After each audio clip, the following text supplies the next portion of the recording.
وصفيه من خلقه وحبيبه بلغ الرسالة وأدى الأمانة ونصح الأمة وكشف الله به الغمة وجاهد في سبيل الله حتى أتاه اليقين صلوات ربي وسلامه عليك يا سيدي يا رسول الله. اللهم صل على سيدنا محمد طب القلوب ودوائها وعافية الأبدان وشفائها ونور الأبصار وضيائها وقوة الأرواح وغذائها وعلى آله وأصحابه بعدد كل معلوم لك. أما بعد. Kita memuji Allah dengan mengucapkan alhamdulillahi rabbil alamin. Dengan izin Allah kita bisa duduk di majlis dan di tempat yang mulia ini. Kita berdoa kepada Allah, mudah-mudahan selama duduk di majlis ini Allah ampuni dosa kita. Amin. Allah terima amal ibadah kita. Allah jauhkan kita dari bala dan wabak. Amin ya rabbal alamin. Salawat dan salam ke Nabi yang agung, Nabi yang mulia, Sayyidina Rasulullah Muhammad sallallahu alaihi wasallam. Allahumma salli wa sallim ala Sayyidina Muhammadin wa ala alihi wa sahbihi ajma'in. Bapak Ibu yang dirahmati Allah Subhanahu wa taala, kita bahas dan kita kupas satu buah hadis Nabi sallallahu alaihi wasallam menjelang salat fardu Isya. Ada sebuah hadis Nabi yang diriwayatkan oleh Imam Jabir bin Abdullah. Hadis ini di dalam Sahih Imam Al-Bukhari. Hadis ini hadis sahih di dalam Sahih Imam Al-Bukhari. Kitab Sahih Bukhari sudah sepakat para ulama as-sahhul kitabi ba'dal Quran. Kitab yang paling asah setelah Al-Quran, yang paling sahih, yang tidak ada keraguan sedikit pun, yang tak bisa direvisi, tak bisa dicabut, tak bisa dihapus, tak bisa dibuang, itulah Al-Quran. Setelah Al-Quran, kedudukan yang kedua adalah Sahih Imam Al-Bukhari. Maka oleh karena itu, taraktu fikum amraini ma in tamassaktum bihima lan tadillu abada. Dua pegangan yang aku tinggalkan untuk kalian, kata Rasulullah, kitab Allah, Quran, wa sunnatar Rasul. Sunnatar Rasul diantaranya ada hadis di dalam Sahih Imam Al-Bukhari. Kedua, hadis ini riwayat Jabir bin Abdullah.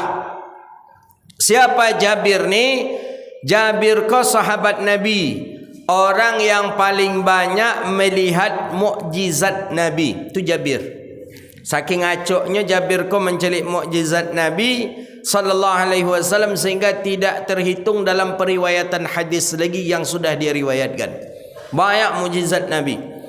Dan Jabir juga orang yang tak diizinkan oleh Rasulullah berperang. Tapi dia tak diizinkan Nabi, bukan Nabi secara langsung, tapi orang tuanya yang tak mengizinkan. Jabir bin Abdullah. Usia Jabir waktu itu 15 tahun. Ada dalam satu riwayat 14 tahun. Perang di Madinah, perang pertama kali Uhud. Datanglah Jabir kepada ayah, "Ya, tolonglah diizinkan aku untuk ikut perang bersama kaum muslimin." Kata ayah, "Jangan engkau ikut perang, engkau jaga sajalah tis'a niswah, 9 orang saudari perempuanmu. Inyo punya 9 orang kakak beradik perusi. Engkau jaga 9 orang ni, maka ini sudah sama dengan jihad. Ndak sukonyo, ndak bisanya terimonyo dilarang oleh ayah berangkat jihad, mengadulah nyo ke Rasulullah." Apa kata Jabir? "Ya Rasulullah, adzin tali ila jihad." Ya Rasulullah, izinkan aku untuk jihad. Kecek Nabi, izin jihad ada pada orang tuamu. Bagaimana menurut orang tuamu? Orang tuaku tak mengizinkan ya Rasulullah. Kenapa? Orang tuaku menyuruh aku untuk menjaga 9 saudari perempuanku ya Rasulullah. Kata Nabi, falakal jihad. Maka itulah jihad bagimu. Nah, maka oleh karena itu, hadis itulah menurut ulama fiqih, fuqaha, ada 2 yang mesti minta izin kepada ibu bapa kita. Satu, al-harbil jihadun fi sabilillah. Satu, berangkat jihad fi sabilillah. Yang kedua, adaul haji wal umrah, menunaikan haji dan umrah. Itu mesti harus izin ibu bapa kalau ibu bapa masih hidup. Bahkan dalam mazhab Hanafi jelas di sana, la yasihhul hajju illa biizni walidayh. Tidak sah haji dan umrahnya kalau tidak izin ibu bapaknya. Ayah mak awak duit lah, awak nak berangkat haji, datang ke ayah mak awak, mak yan, kamu nak berangkat haji tahun ko, kecik ayah mak awak jangan berangkat puluh tahun ko lenak, dan lah rasa-rasa sakit badan ko nak entah mati entah apa, dan lagi ko kecik ayah mak awak. Bila tu mak tahun mungkolahnya ya mak wak, maka baru boleh wak berangkat haji tahun depan. Dalam mazhab Hanafi berangkat juga kita, perjalanan kita tu perjalanan maksiat walaupun tujuan haji. Nah itu teka-teki. Guru-guru kami dulu tiap ngaji ada teka-teki. Apa keceknya? Apa sesuatu tu nyoba pahala tapi permulaannya dosa keceknya tu. Sesuatu tu ibadah tapi permulaannya maksiat. Tu contohnya. Pai haji tanpa izin ibu bapa. Dalam mazhab Hanafi tak sah hajinya. Bahkan dalam mazhabnya Hanafi juga disebut dengan perjalanan maksiat perjalanan tu. Dua saja. Haji satu, berangkat untuk jihad fi sabilillah satu. Apa-apa ibu-ibu boleh minta izin ke orang tua berangkat haji. Mana nan lain, mana nan indak. Kini baru tentu juga haji. Berangkat umrah, nak bisa disepelekan. Ibu bapa tu luar biasa. Ya. Makanya jihad. Apa amalan yang paling mulia ya Rasulullah? Jihad. Apa yang berikutnya ya Rasulullah? Salat 5 waktu. Kemudian jihad. Kemudian birrul walidain. Birrul walidain kau kata para ulama letak yang pertama. Tak boleh nak orang tua tak sah jihad. Tak boleh orang tua salat pun takkan Allah terima. Innallaha ridallaha birrida walidain. Rida Allah letaknya di rida ibu bapa. Ibu bapa tak rida, macam mana kita nak masuk ke dalam surga Allah Subhanahu wa taala. Jadi karena Nabi banyak diantaranya saking ingin meyakinkan Rasulullah kalau Sayyidina Jabir bin Abdullah ko lah layak untuk ikut perang, dicubalah dia. Siapa yang engkau suruh untuk berlomba dengan aku siap ya Rasulullah. Nya cuba gulat, nya cuba memanah, memang lihainya. Tapi karena memang ayah tak mengizinkan, akhirnya nya tak berangkat untuk perang fi sabilillah. Begitulah keinginan tinggi keinginan para sahabat Nabi sallallahu alaihi wasallam ingin memperoleh sesuatu, ingin ikut berjuang bersama baginda Nabi sallallahu alaihi wasallam. Dulu aib sangat aib sekali di zaman Rasulullah kalau orang tu dia laki-laki, dia mampu dan dia bisa untuk berperang tapi tak berangkat perang. Itu aib yang paling besar. Ya Pak, buka dalam kitab Tabaqat Ilmu Rijal. Aib dulu zaman Nabi tu aibnya dua saja. Pertama, kalau ndak ikut perang, nyo mampu tapi ndak ikut perang. Yang kedua, kalau nyo masbuk dalam solat. Masbuk dalam solat aib Pak dulu Pak di zaman Nabi Pak. Yang cuba-cuba lah tagak le orang lah salam buat tagak pula menambah rakaat. Malu. Saking malunya hadis dalam Sahih Bukhari ada itu. Saking malunya ada sahabat Nabi namanya Abi Bakrah namanya. Abi Bakrah ke Nabi lah rukuk, Allahu Akbar. Ini baru sekitar 10 meter lah sampai ke masjid Nabi. 10 meter kan dah kek lah tu. Supaya nyo jangan masbuk, apa yang nyo lakukan? Takbir bulu nyo langsung di situ tu. Allahu Akbar. Nyo berukuk, berjalannya sambil rukuk tu Hadis dalam Sahih Bukhari. Terbayang tu saking untuk melakkan malu. Sambil rukuk berjalan. Untung aja tak boleh Pak. Kalau boleh mungkinlah beradu-radu kepala awak mungkin. Kita kan biasa saja masbuk ni nak aib kali. Zaman Nabi aib Pak masbuk Pak. Aib betul karena panjang tanyanya dari Rasulullah. Dia apa engkau terlambat? Apa masalah rumah tangga engkau? Apa banyak teranak engkau? Apa dek terlambat? Banyak. Makanya aib. Jadi Abi Bakrah tu sambil rukuk berjalan je sambil rukuk dah. Mencari saf sampai ke depan. Darangah adik Nabi sedang salat. Langsung Nabi tanya, siapa yang melakukan tadi? Siapa yang berjalan sambil rukuk tadi? Nak ada mengaku. Siapa? Tak ada mengaku. Tanya Nabi siapa? Barulah Abi Bakrah, kecik Abi Bakrah, ambo ya Rasulullah. Kenapa engkau lakukan itu? Ya kecik Abi Bakrah, aku takut aku masbuk ya Rasulullah. Kecik Nabi, la taf'al marratan thani. Jangan kau buat lagi. Jangan lakukan itu sekali lagi kecik Nabi sallallahu alaihi wasallam. Maka apabila engkau tertinggal daripada salatmu, fa'atimmuh, maka sempurnakanlah. Jadi tak boleh buat dah. Ya, jangan cuba belum ada itu tiba di pintu imam rukuk langsung sawat takbir langsung rukuk di pintu. Di situ terbayang dak mau dia apa ternyata beradu-radu kepala kita bagol. Dua tu saja nan aib dulunya Pak. Tak ada yang lebih daripada itu. Tak ada dah. Bini dua, sahabat lebih daripada 2 orang bininya. Tak aib dah. Dikini saja aibnya, apalagi kalau ustaz berbini 2. Oh, itu naknya pakai dia bibuk ceramah gitu dah. Naknya pakai dia ibu pengaji protes ibu-ibu tu ke pengurus, jangan pakai je ustaz tu lendak kecek. Ibu-ibu ke pengurus, apa tu nak kami nak niol dah. Nya pakar rancak kaji, ndak suka kami. Nya apa tu kata. Nya berbini 2 katanya. Iya ibu-ibu, dak aib tu dia ibu berbini 2 tu ibu.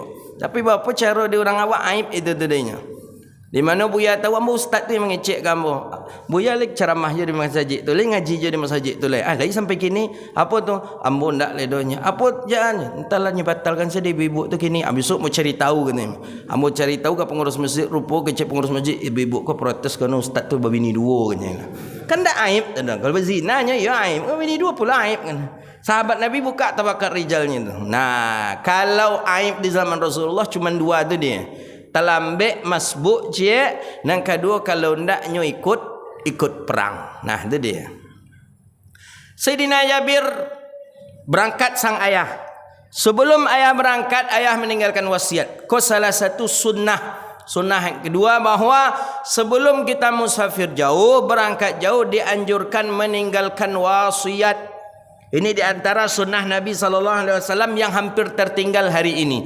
Awak kalau pai-pai ajalah nak meninggalkan wasiat ke anak. Dianjurkan bil wasiyah antusa. Dalam Al-Quran juga disebutkan hendaklah kalian meninggalkan wasiat, berwasiat. Kecek ayah Jabir kepada Jabir, nak ayah berangkat perang nak. Kecek sang ayah. Kemudian ayah berwasiat, nak kalau ayah hendak balik pulang, tolong tunaikan hutang ayah kepada 5 orang ni. Ayahnya berhutang ke 5 orang.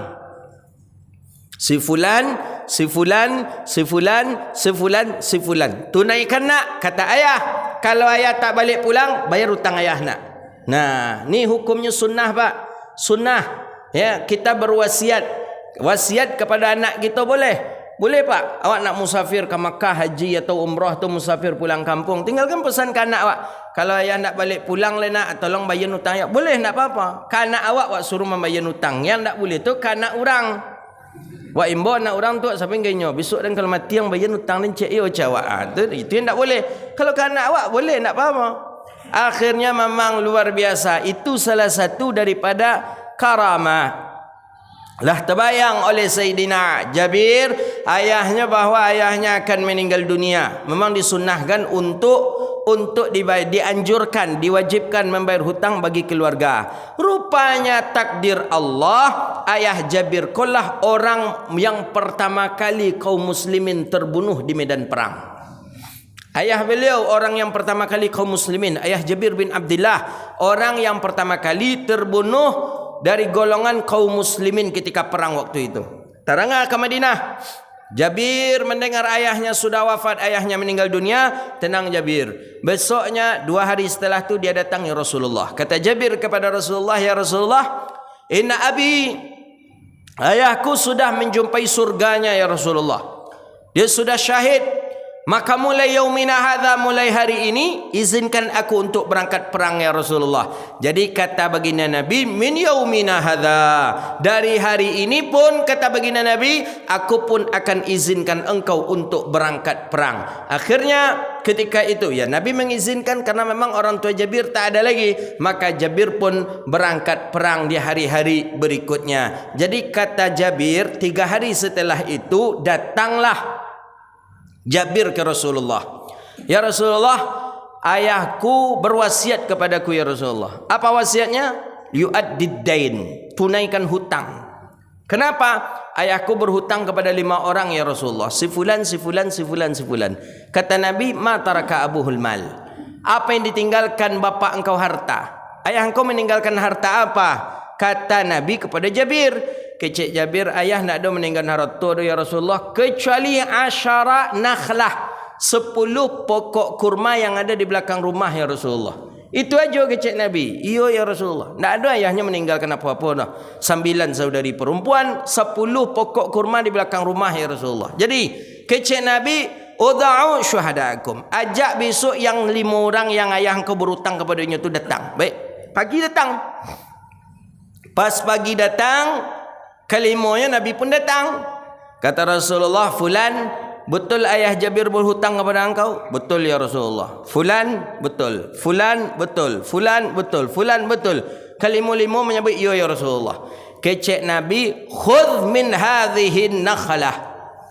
Ambil buah kurma ini, kecek Rasulullah, sebanyak ukuran hutang ayah Jabir kepada kalian. Nah ketika tu kata Jabir, buah kurma tu sedang tidak musimnya. Tak sedang musim berbuah kurma, tak ada buahnya dah. Tapi dek mukjizat Nabi tadi. Jadi sehingga salah satu yang berbicara, koko banyak utang ayah Jabir tak cukup dari koko dari Rasulullah. Ada yang ngecek pada itu. Tak sepele kan lah. Kecil Nabi ambil aja lah.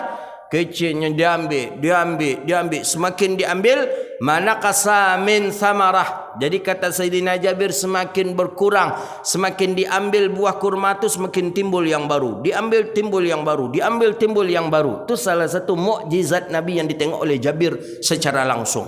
Sehingga yang mengatakan kifayah ya Rasulullah, cukup. Yang satu lagi bilang kifayah, cukup juga ya Rasulullah. Satu lagi bilang cukup ya Rasulullah. Akhirnya kelima-limanya mengatakan cukup. Sehingga Jabir mengatakan, kecek Jabir, ketika aku melihat ke pohon kurma itu, manaqasu syai', tidak berkurang sedikit pun setelah ditunaikan hutang ayahku kepada yang 5 orang itu. Nah itu namanya mukjizat Nabi SAW. Tu Nabi yang bisa tanya, Pak, awak jangan cuba boleh lah.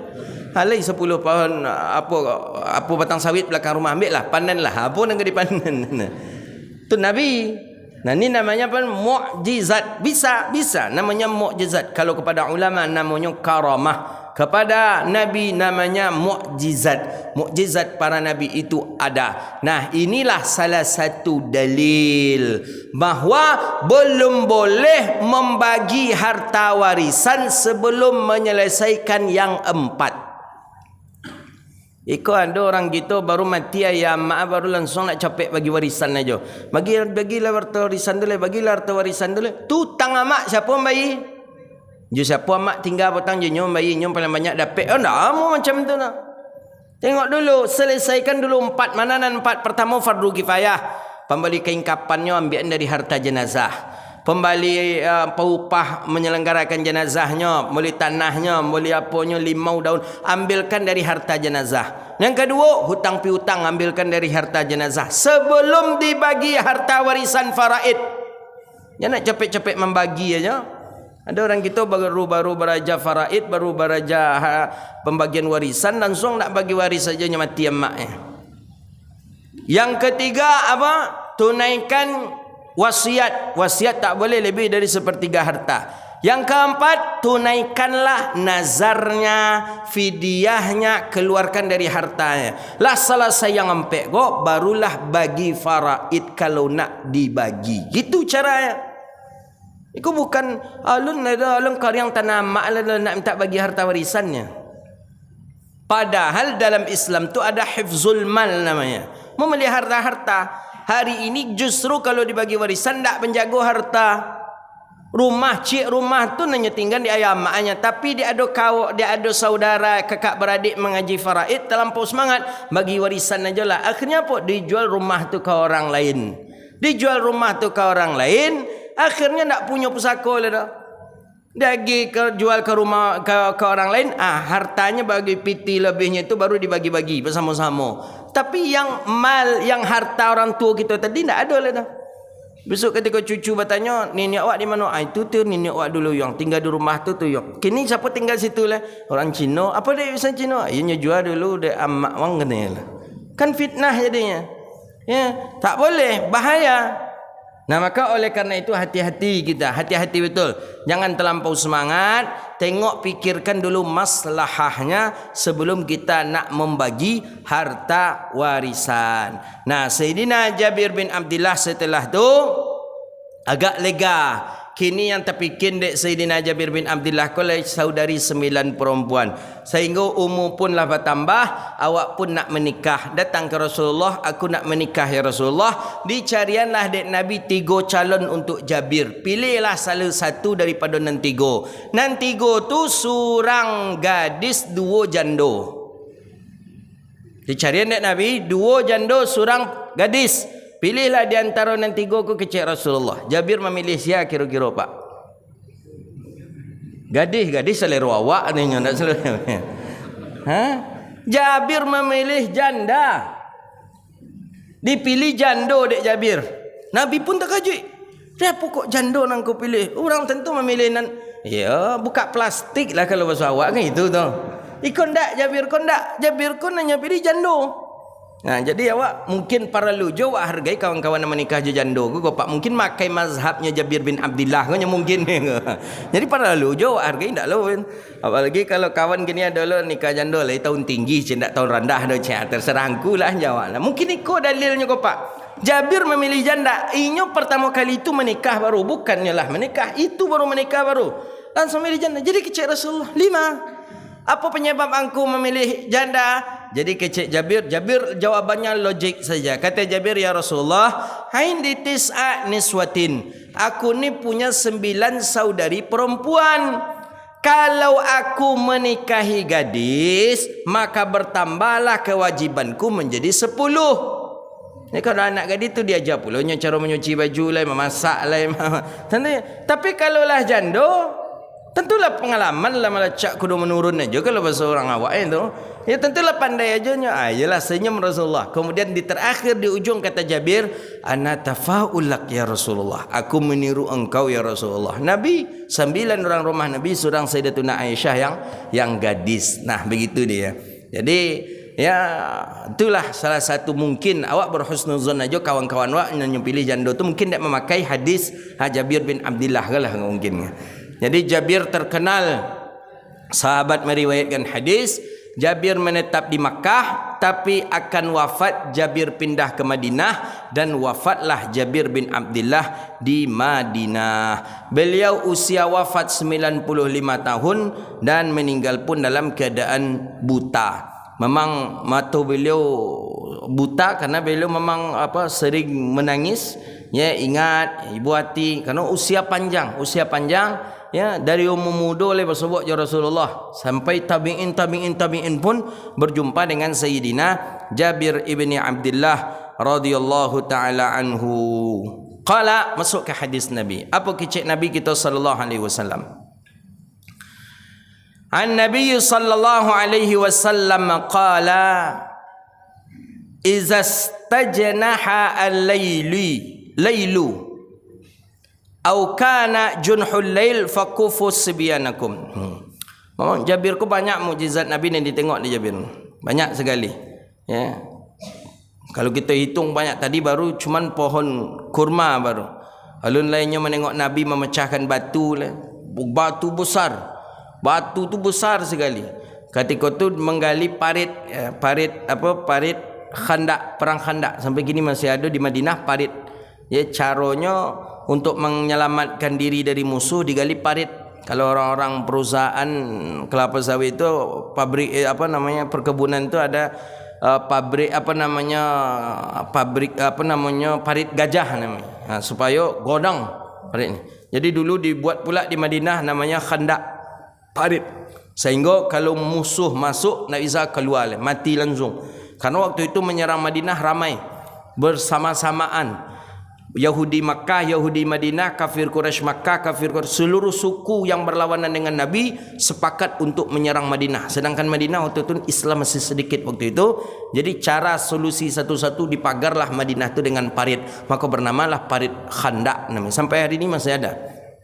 Nah, bayangkan ya, batu yang digali, ya, gunung yang batu keras sekali digali. Nah, untuk melindungi Madinah. Nah, ketika itu ada batu besar sekali, besar. Sehinggalah semua sahabat mencoba memecahkan batu. Jadi, tidak bisa. Akhirnya datang Rasulullah, dipukul saja oleh Nabi kayu batu tadi dengan tongkat beliau, langsung rapuh dan lama-lama pecah batu yang besar tadi. Itu dilihat oleh Jabir bin Abdullah radhiyallahu taala anhu.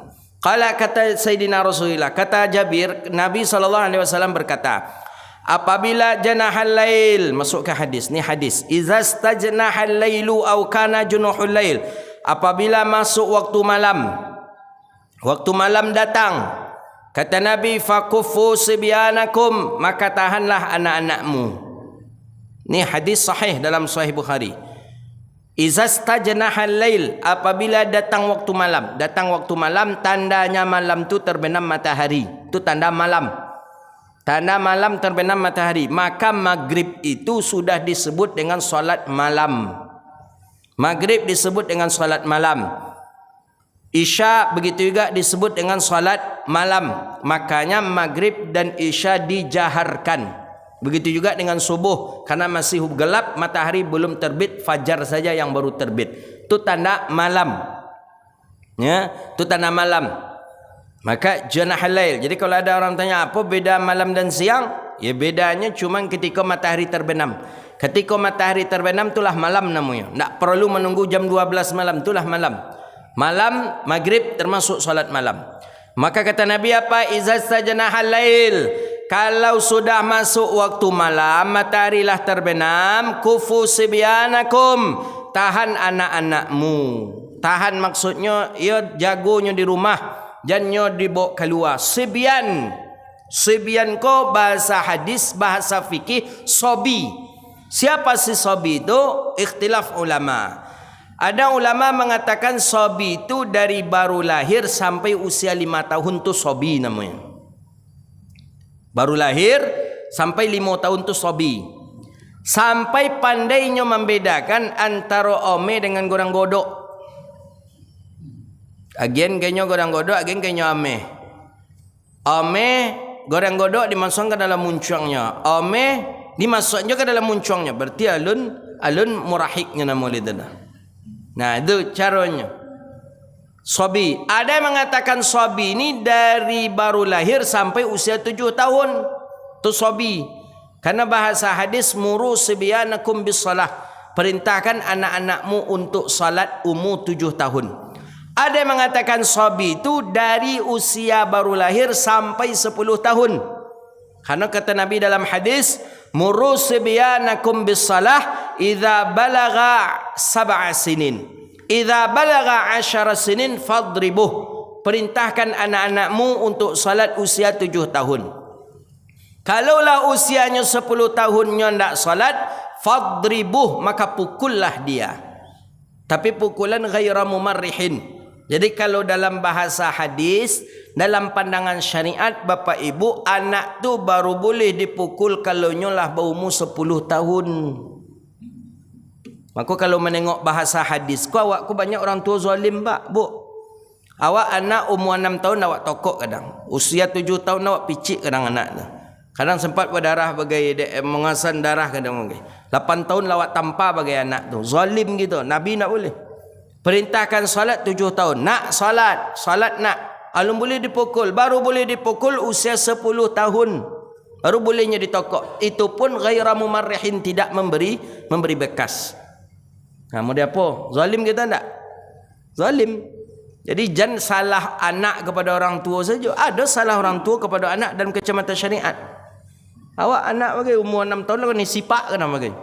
Apalagi kalau dengan cerita orang tua dulu mengaji bagai baraja bagai kan libe dek kebek pinggang, kadang patah bagai rotan tak bisa patah tiba di pu awak kata orang tua gitu. Suruh baraja namun po sipak, apa? Karena baraja ngaji gitu je, sedang merokok ustaz majang ngaji tu tak. Rokoknya tu mati buku tu terlepak tangan awak buku tu ha. Orang dulu ngaji macam tu. Kalau kini tak kena ada orang menyolah anak ke situ tu nak. Ya lah kena lapor, kena ham langsung tu. Dulu macam itu. Nah, padahal baru boleh memukul kalau lah berumur 10 tahun baru boleh, Pak. Anak tu dipukul dalam kacamata syariat kita. Di apa Nabi menyuruh tahan anak-anakmu? Kecil Nabi apa? Fa inna syayatina tantashiru hina izin. Maka sesungguhnya syaitan ketika itu tantashir itu berkeliaran. Jadi mulai terbenam matahari, tahan anak-anak di rumah. Anak-anak wak patok aja lah berumur baru lahir sampai 5 tahun. Jangan disuruhnya keluar, jangan dibuliannya keluar. Kalau nyo ke masjid, ya usia dia teh itulah nak apunya ke masjid. Kenapa? Syayatinu tantashiru hina idzin. Syaitan sedang berkeliaran, Pak. Sedang berkeliaran syaitan. Kadang topik je cakap orang tua dulu tu nya. Ya, orang tua dulu tu ya nya nak mengaji hadis, nak mengaji tapi cakap inya tu cocok jo hadis Nabi. Yang keluar je lah sanjo hari tu nya tasapu bekonya kalau orang Padang. Kalau orang Aceh tatagu bekonya nyala. Tatagu bekonya nyala. Elok-elok aja lah nya. Jangan masuklah ke rumah lainnya, tutup pintu lainnya. Itu tu lah di hadis Nabi yang seperti itu tu.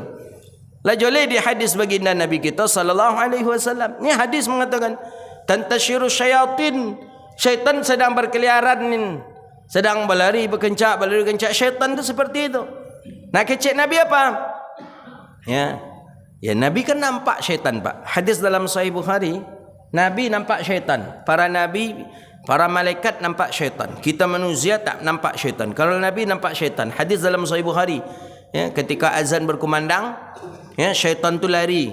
Bahkan ketika Sayyidina Umar keluar dari satu gang, Nabi nak nampak baru ada Sayyidina Umar. Cuman syaitan tu lah lari terbirit-birit. Sampai terkantik-kantiknya kecik bahasa hadis. Syaitan pun terkantiknya. Cuma berbunyi. Cuman tak berbaun mungkin. Beda jawab awak lah berbunyi berbaun pula lah. Jadi kecik Nabi SAW. Nabi heran. Dia apa kok ketakutan betul. Ketakutan syaitan tu. Dia apa syaitan tu ketakutan. Rupa berjalan santai keluar dari gang tu. Siapa yang keluar dari gang tu? Umar bin Khattab. Hadis dalam Sahih Bukhari itu. Umar nak nampak syaitan sedang berlari-lari. Tadi nak nampak Umar dah. Nabi yang nampak syaitan. Mudah itu kancang lari syaitan. Nak nampak Umar nak nampak syaitan terlari. Nabi nampak dari keluar dari gang tadi tu. Jadi kecik Nabi dah apa syaitan tak jalan santai nah. Jadi kecik Nabi apa? Kecik Rasulullah asyja'ur rijalu Umara. Laki-laki yang paling pemberani itu adalah Umar. Setan pun takut Umar. Bayangkanlah lah. Itu bagaknya Sayyidina Umar ibn al-Khattab. Jadi Nabi nampak syaitan tu berkeliarannya di waktu maghrib. Maka oleh kerana itu tahan anak-anak kalian kecil Rasulullah. Cuma Nabi ingatkan fa iza zahaba sa'atun minal isya, sampai beka waktu isya, waktu isya lah masuk lah selesai pula waktu isya, fa khalluhum, bebaskan anak-anakmu. Lapen lainnya oleh lapen maksudnya bukan keluar rumah, tetap di dalam rumah. Jadi antara maghrib dan isya tu di dalam kamar, dalam bilik atau di dalam apa gitu. Tak boleh nyoba kencak-kencak. Tak boleh lari situ lari situ, tak boleh. Tapi kalaulah siap isya, biarkanlah mereka. Fakhaluhum, bebaskan mereka. Tapi bukan keluar rumah, di dalam rumah je lah. Biarlah dia nak bermain, memokak apa, menang galak apa, biarlah mereka seperti itu. Memang dunia anak-anak, ya. Karena memang rahmatnya Allah itu Allah turunkan kepada rumah yang heboh dengan anak-anak. Maka Nabi larang rumah itu seperti kubur. La taj'alul buyutakum kal maqabir atau kama qal. Kecik Nabi, jangan kalian jadikan rumah kalian tu seperti kuburan. Senyap ani yang aja ndak suka Nabi itu dah. Takkan mau malaikat rahmat untuk turun di rumah tu. Tapi kalau di rumah tu heboh, hiruk pikuk, di siku menangi, di siku galak-galak, di siku berkencak, di siku bergalik, justru rumah tu yang selalu dapat perhatian malaikat rahmat. Begitunya ibu-ibu. Kalau ada bagi ibu-ibu kan benci ke cucu. Pas tiba cucunya memokak, cucu berlari situ lari kau. Pecah kunci cik. Apa yang pulanglah ke rumah aja lah.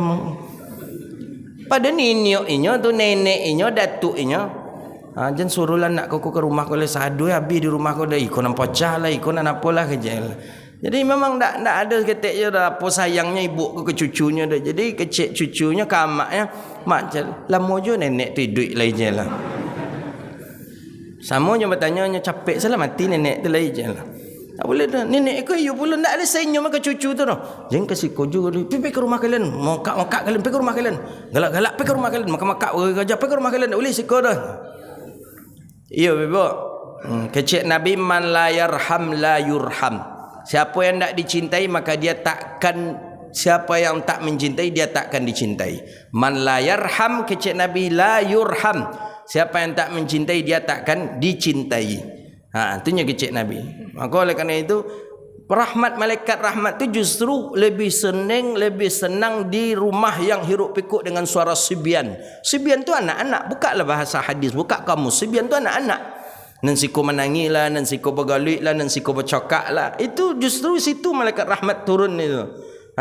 Tapi kalau kal makabir kecik Nabi sama jo kuburan ani yang aja, itu malaikat rahmat jarang masuk ke rumah tu tanya. Gitu. Ya kadang ada ya nenek-nenek kau bagai Sadoi habis di rumah kau dah ni, ikut pocah ikut apa ni. Kasikonya berantakan rumah sadoi ni. Jemput anak-anak kalian ke sekolah ke ni. La yarham la yurham. Pas mati awak nak niat cucu tadi mendoakan awak dia. Nah, dia lah nak apa ni niat tu memang doanya cepet mati petang dunia. La ilaha illallah. Kemudian kecek Nabi apa? Jadi biarkan anak kalau lah masuk waktu Isya, biarlah nak bagalui apa segala macam kecek Rasulullah. Tapi Nabi anjurkan wa aghliq babaka wa dzkurismallah. Tapi kunci pintu rumahmu dan sebutlah nama Allah. Kau salah satu sunnah yang tak pernah kita amalkan. Boleh jujur saja Pak. Lai pernah tak Pak ibu-ibu mengamalkan mengunci rumah sudah sembahyang Isya membaca bismillah. Padahal hadisnya sahih. Jarang kita mengamalkan. Boleh dikatakan tidak ada kita mengamalkan tutup pintu rumah bismillah. Tutup pintu kunci bismillahirrahmanirrahim. Jelas hadis dalam Sahih Bukhari. Hadisnya sahih. Supaya apa? Supaya jan masuk segala mara bahaya dari luar ke dalam. Nak sihirnya lah, nak santetnya lah, nak gayungnya lah, nak apa lah, nak tikam lah, nak apa nama lah, nak tuju lah namanya bagai. Itu maka dianjurkan Nabi bismillah awak menutup. Karena yang kasadonya tadi tu karajo di waktu malam, syaitan nan membawa. Maka di syarahan hadis ni ma minasyarrin, segala sesuatu yang buruk yang lah ada di dalam ketika awak bismillah pun keluarnya balik. Makanya salah satu di antaranya ya dengan doa dengan zikir yang buruk tadi keluar. Kan itu tu Pak. Itu tu gaya cakap orang dulu model itu. Kalau naknya santet, nya sihir, kalau ndak juga yuang. Kalau ndak je tikam, kalau ndak je tuju. Apa lah? Ndak banyak nampak yang tahu. Apa lah nama nuntuk-nuntuk biasa tahu tu. Kalau orang tua dulu tanyalah Pak, itu aja mainan orang dulu Pak. Itu aja Pak. Kurang senang ke kawan mainan gayuang. Kurang senang ke kawan mainan tikam. Kurang senang ke kawan mainan. Itu Pak. Yakin Ustaz Buya aduh itu tu? Ambo yakin memang itu dalam Al-Quran disebutkan. Sihir. Memang ada dalam Al-Quran disebutkan itu. Memang dari dulu memang itu tu kerajo-kerajo orang-orang munafik, orang-orang fasik. Memang itu kerajonya dari dulu. Jangan cucu boleh. Ya, sampai kini pun masih ada. Masih ada. Hari ikonya dilantik jadi wali kota, jadi bupati, besok selesai inna lillahi wa inna ilaihi raji'un aja terang awak lah. Diusut rupanya kanai. Makanya dalam bab fikih boleh mempelajari ilmu santet tu cuma satu orang saja di setiap negeri. Siapa tu? Qadhi, hakim. Hakim boleh mempelajari ilmu santet. Selebih daripada itu tidak boleh. Untuk apa gunanya hakim mempelajari ilmu santet? Supaya hakim ku bisa memutuskan keputusan orang ini matinya disantet atau tidak. Itu tukang santet yang tahu. Orang ni matinya ditikam atau tidak. Kalau nya ditikam, tahu siapa punya tikam. Nah, makanya dalam fikih boleh belajar ilmu sihir cuma satu saja bagi si qadhi. Yang lain tak boleh belajar ilmu sihir. Nah, makanya Nabi anjurkan apa? Malam tu kunci pintu. Sabui bismillah nama Allah. Bismillahirrahmanirrahim. Supaya segala keburukan, kejahatan tak masuk. Kemudian karena supaya awak ikut dalil tidak dianjurkan bertamu ke rumah orang siap sembahyang Isya. Konya dalil hadis. Maka Nabi suruh kunci pintu baca bismillah. Berarti kalau begitu awak tak menerima tamu. Nak dianjurkan awak menerima tamu siap Isya lah Pak. Tak sunnah waktu bertamu ke rumah orang siap Isya. Buka hadis dalam Sunan Tirmizi, buka hadis dalam kitab Sunan Abi Daud. Sunnahnya bertamu tu bila saja. Sebelum waktu qailulah. Kemudian bila lah ba'da asar. Boleh. Tapi kalau lah sudah Isya, jangan bertamu je ke rumah orang lah. Kau kadang ada pula bertamu ke rumah orang sudah sembahyang Isya kadang. Tentu orang lah. Kalau orang apa tak boleh, tak dianjurkan. Kecuali mungkin awak berjanji je orang tu. Mereka dan ke rumah, mereka bila ada waktu. Datanglah siap sembahyang Isya kata gitu. Tu ya boleh. Tapi kalau kita ingin bertamu saja ke rumah orang, kita lah menentukan waktu ba'da Isya. Nah jangan. Tak boleh dan tidak disunnahkan. Begitu dia. Nah elok lah. Ya, kadang orang lah memakai bodak kalau elok bagai terpaksa tengok awak macam itu. Kadang bodak kau macam-macam bentuk, ada bentuk hantu bagai bentuk tuyul bagai mak-mak kau bagai nak elok. Nak kinclongnya kecilnya jangan jago lalok mungkin tu kalau nak menerima tamu tu dah pui pula bodak jago dia balik. Kemudian apa anjuran Nabi lah dikunci pintu je bismillah. Watfi misbahaka wadhkur ismallah. Matikan lampu dengan bismillah. Hadisnya sahih. Nak pernah jawab amalkan hadis ke kada. Jarang kita nama matikan lampu membaca bismillah. Tak ada dah kita mati-matian aja tanya. Padahal Nabi dianjurkan awak menyebut nama Allah. Hadis sahih dalam Sahih Bukhari. Matikan lampu bismillah. Kunci pintu je bismillah, matikan lampu je bismillah. Kemudian apa? Wa auqi siqaaka wadhkur ismallah. Mau dituju tutup minuman, awak menyebut nama Allah. Ada teko nanti buka tutup je bismillah. Ada periuk nanti buka bismillah. Kuali nanti buka bismillah. Nah, wa kullu khamrin aku tutup semua bejana tempat makan gitu dengan bismillah. Tu doang tutup je bismillah. Nah, sampai ke situ sayang Nabi ke awaknya, perhatian awak je Nabi. Apa tujuannya kira-kira sudah awak tutup dibaca lu bismillah bagai? Tadi tujuan tu supaya jangan kena sihir, supaya jangan racun masuk. Kalau ditutup tanpa dibaca bismillah, mungkin racun hissi bisa aman. Kenapa? Karena racun tu mungkin dibawa je binatang, cocak lah mungkin, belalang lah mungkin. Dan dulu kan orang banyak berkirim lewat itu aja tanya. Ya itu aja ni ya. So cocak masuk beko apa sepasan, masuk beko apa kadang lewat binatang tu aja orang mengirim kadang. Itu dah anjuran Nabi tutup. Rupanya bukan sekadar tutup, jangan lupa jo bismillah. Di pagar langsung berjana gitu, di pagar kuali, di pagar periuk, di pagar teko jo bismillah. Nabi anjurkan seperti itu. Jo bismillah. Supaya nak bisa syaitan mengganggu, nak bisa sihir mengganggu. Kemudian apa? Saking dipentingkan itu dari Rasulullah. Apa kecek Nabi sallallahu alaihi wasallam? Walau anta'arda alaihi syai'a. Kalau ndak ada sesuatu, ndak ada penutupnya teko tu dah, ndak ada penutupnya gole tu dah, ndak ada penutupnya periuk tu dah. Kecek Nabi, walau anta'arda alaihi syai'. Walaupun engkau lintangkan sesuatu di atasnya, lentangkan itu. Cuman ada sendoknya, lintangan aja lah sendok di atas tu, tapi baca bismillah. Itu saking perhatian Nabi ke bab itu, ke tahap itu. Tak ada penutup kuali waktu dah. Ambil sendok kuali tadi, lintangkan, tapi sebut bismillah kecik Nabi.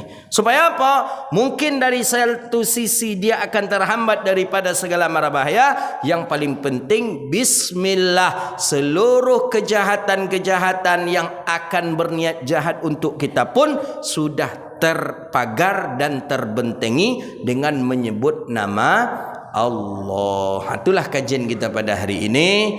Mudah-mudahan malam kulah bisa kita amalkan.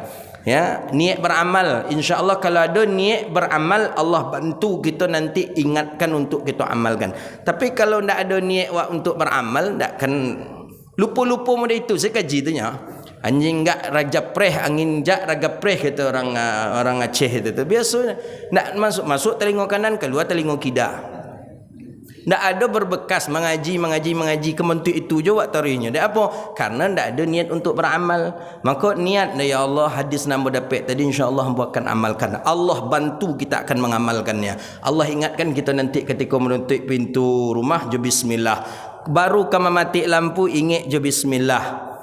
Kalau lo cek segalanya bejana je bismillah. Kalau lah ada niat hati untuk nak mengamalkan ilmu, insya-Allah. Hadza wabillahi at-taufik. Subhanakallahumma wa bihamdika asyhadu an la ilaha illa anta astaghfiruka wa atubu ilaihi. Rabbana atina fid dunya hasanah wa fil akhirati hasanah wa qina adzabannar. Wa sallallahu ala sayidina Muhammadin wa ala alihi wa sahbihi ajma'in. Walhamdulillahi rabbil alamin. Demikian mohon maaf wabillahi taufik wal hidayah wa ridha wal inayah. Assalamualaikum warahmatullahi wabarakatuh.